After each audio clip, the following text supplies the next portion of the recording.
माँ का श्राद्ध, एक रुला देने वाली कहानी। दीदी याद तो है ना, कल माँ का श्राद्ध है। हमने बड़ी पूजा रखी है उनकी आत्मा की शांति के लिए, इसलिए आपको सपरिवार आना ही है। रूही अपनी ननंद कोमल को फोन पर कहती है।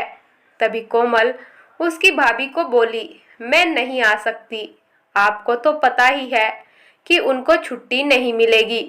अरे दीदी, ऐसे कैसे? माँ के जमाई और बेटी ही उनके स्वाद में नहीं आएंगे तो उनकी आत्मा को शांति कैसे मिलेगी? इसलिए आपको आना ही पड़ेगा। बाकी मुझे कुछ भी नहीं पता। इतना बोलकर रूही ने फोन रख दिया। इधर कोमल अपनी पुरानी यादों में खो गई।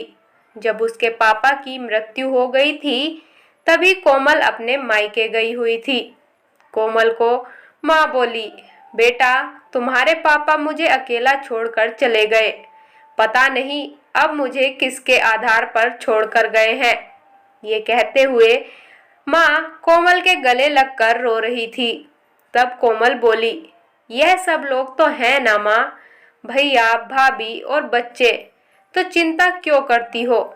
ये सब तुम्हारा अच्छे से ख्याल रखेंगे। कोमल कई दिनों तक अपनी माँ के पास रहकर आई थी, लेकिन अब ज्यादातर फोन पर ही बात हो पाती थी। एक दिन जब वीडियो कॉल पर माँ ने कोमल से पूछा, क्या बनाया है बेटा? आलू की सब्जी और पूरी बनाई है, कोमल ने जवाब दिया। माँ बोली, अरे वाह! सब्जी का नाम सुनते ही माँ की आंखों में एक अलग ही चमक आई, जो कोमल को भी दिखी। तभी कोमल माँ को बोली, माँ तुम्हें खाने का मन हो रहा है तो भाभी को बोलो, वो बना देंगी। कोमल हंसते हुए माँ से बोली। तभी माँ बोली, नहीं नहीं, अब इस उम्र में आलू कहाँ पचते हैं। मैं तो ऐसे ही बोल रही थी। जब तुम्हारे पापा हुआ करते थे तब बहुत बार बनाती थी बहू, उन्हें और मुझे बहुत पसंद थी। पर भाभी का तो जैसे नाम लेते ही माँ की आंखों की चमक गायब सी हो गई।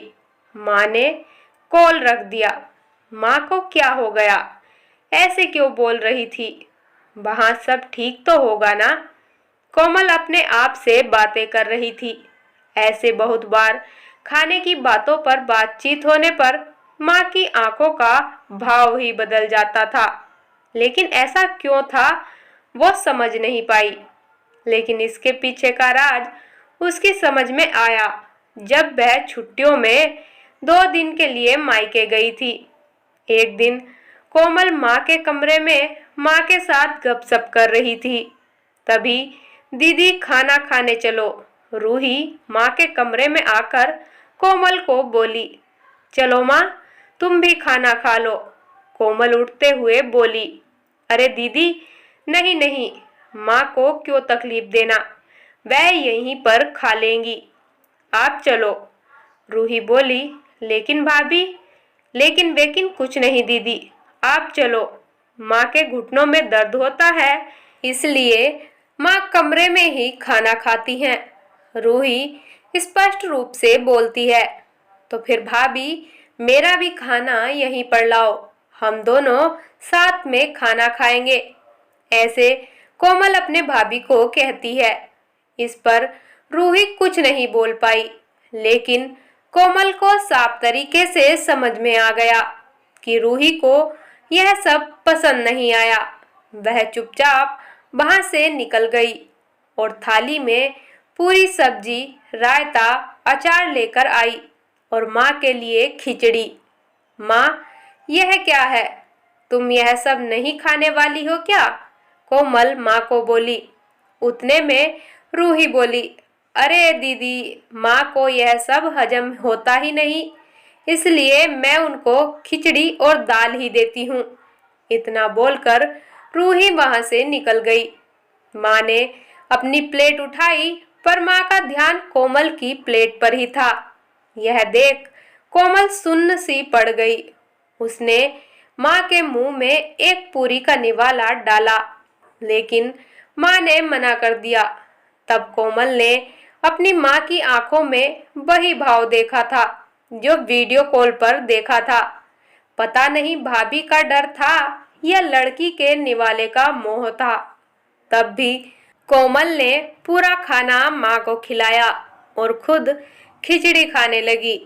2 दिन कोमल वहीं पर थी और कोमल माँ को उसकी प्लेट का खाना खिलाती और खुद खिचड़ी खाती। ऐसे 2 दिनों तक चला। माँ के बहुत मना करने के बाद भी कोमल मात्र जिद में माँ को खाना खिला ही देती थी। अब कोमल को अपने घर जाना था तो वह बोली, भैया मैं कुछ दिनों के लिए माँ को अपने घर ले जा सकती हूँ क्या? घर जाने से पहले कोमल ने अपने भाई तन्मय को पूछा। वह बोला, क्या तुम्हारा दिमाग खराब हो गया है? लोग क्या कहेंगे? बेटा माँ को तकलीफ देता होगा, इसलिए माँ अपनी बेटी के घर रहती है। तन्मय गुस्से में बोला, अरे बाबा सही तो बोल रहा है वह, माँ बेटी के घर जाती है क्या भला? तू आराम से जा अपने घर, मेरी चिंता मत कर, मैं यहाँ खुश हूँ। बेटे की बातें सुनकर माँ बोली। कोमल ने बहुत जिद की लेकिन माँ बेबस थी। कोमल उदास मन से अपने घर वापस आई। कुछ दिनों बाद खबर आई कि माँ अब नहीं रही। इस खबर ने सब कुछ खत्म कर दिया था। कोमल को पता था कि माँ कितनी तकलीफ से गुजरी, लेकिन माँ को दूसरा लड़का नहीं था बल्कि एक लड़की थी, इसलिए वह कुछ नहीं कर सकती थी। कोमल अकेले ही माँ के श्राद्ध में आई। आज माँ के श्राद्ध में 56 तरह के भोग बनाए गए थे। सब लोग मजे से खा रहे थे। लोगों ने रूही और तन्मय की वाहवाही करने में कोई कसर नहीं छोड़ी। दुनिया में सबसे अच्छा बेटा और सबसे अच्छी बहू कह रहे थे लोग उन्हें। माँ के गुजर जाने के बाद इतना विचार कर रहे हैं तो माँ जिंदा थी तब कितनी सेवा की होगी दोनों ने। कोमल दुखी होकर माँ की तस्वीर की तरफ देख रही थी। तभी दीदी चलो आप भी खाना खा लीजिए, रूही कोमल को बोली, जो माँ के रूम में माँ की तस्वीर सीने से लगाकर रो रही थी। वह बोली, नहीं भाभी मुझे नहीं खाना।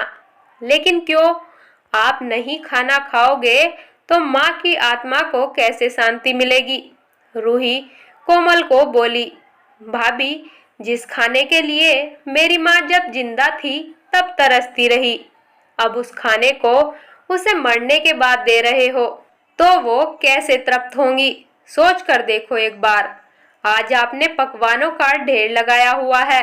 माँ जिंदा थी तब आपने उनकी मनपसंद खाने के 2 निवाले खिलाए होते तो माँ आज वैसे ही तृप्त हो चुकी होती।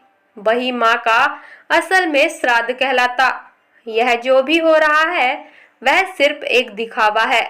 इसकी वजह से माँ कैसे तृप्त हो पाएंगी? और जिस घर से मेरी माँ अतृप्त होकर चली गई उस घर में मैं कैसे खाना खा सकती हूँ भला? कोमल चिढ़कर रूही से बोली। तभी वहां पर तन्मय भी आ गया। भगवान की लाठी में आवाज नहीं होती है भैया भाभी, वो जब भी किसी पर पड़ती है ना तब जख्म बहुत गहराई तक और न भरने वाले देती है। आप भी तो 2 बच्चों के माता पिता हो, लेकिन मैं भगवान से दुआ जरूर करूंगी कि आप जब तक जिंदा हो तब तक आपको आपके बच्चे अतृप्त ना रखें। माँ ने तो अपना वनवास भोग कर कहीं नया जन्म ले लिया होगा, लेकिन आपकी जिंदगी बहुत बड़ी है। कोमल यह सब बोलकर माँ की तस्वीर लेकर वहां से चली गई और ये सब सुनकर सभी लोगों के सामने रूही और तन्मय की गर्दन शर्म से झुक गई। दोस्तों, माँ बाप जिंदा हैं तब तक उनकी सेवा करना, उनकी हर इच्छा पूरी करना, वही उनका असली श्राद्ध होता है। उनकी मृत्यु के बाद कितने भी 56 भोग बनाए सब व्यर्थ है।